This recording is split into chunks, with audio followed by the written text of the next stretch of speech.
The member for McKellar. Thank you, Mr Speaker. My question is to the Minister for Defence Industries. Will the minister outline to the House how the government's investment in defence industry will generate thousands of jobs for hard-working Australians, create a stronger economy and ensure our nation's security? How will New South Wales benefit from the largest military build-up in our peacetime? The Minister for Defence Industry. Thank you, Mr Speaker. I must say, Mr Speaker, I'm so glad that the member for Grayndler got a question, because I was thinking of giving him one of our Dorothy Dixes if he didn't get one very soon, and that would have meant that I missed out on a question, which would have been very disappointing. So I'm glad that the Leader of the Opposition finally relented and gave one of the member for Rankin's questions to the member for Grayndler.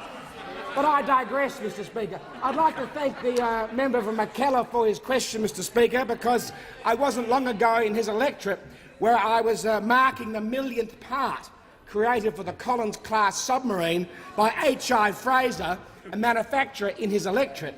And not long after that, I went and visited Rockwell Collins in the member for North Sydney's electorate to witness the production of the 100th optical assembly for the Joint Strike Fighter that provides battlefield awareness for Joint Strike Fighter pilots. They joined businesses like Bird and Boats in the member for Lyons electorate, Mr Speaker, who recently won a contract to upgrade the Army's 24 bridge construction propulsion boats, and importantly have recently won a $400 million export contract to provide those same boats to the US Army from his electorate. So, Mr Speaker, also recently the Prime Minister and I launched Northrop Grumman's $50 million Electronic Sustainment Centre of Excellence at what will be the Defence Industry Precinct that the Minister for Urban Infrastructure is helping to build at the Western Sydney Airport, Mr Speaker.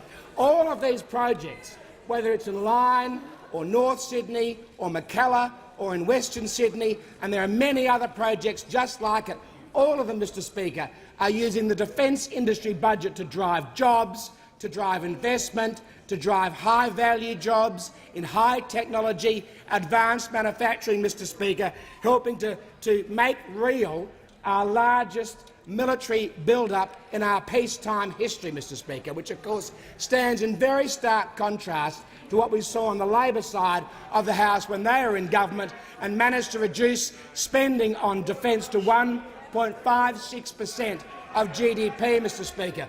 But people are entitled to ask why we do this, Mr Speaker, and the reason is because the defence industry, the capacity for a sovereign capability in defence industry is as much a part of our national security as the work of our armed forces, our men and women in uniform, Mr Speaker.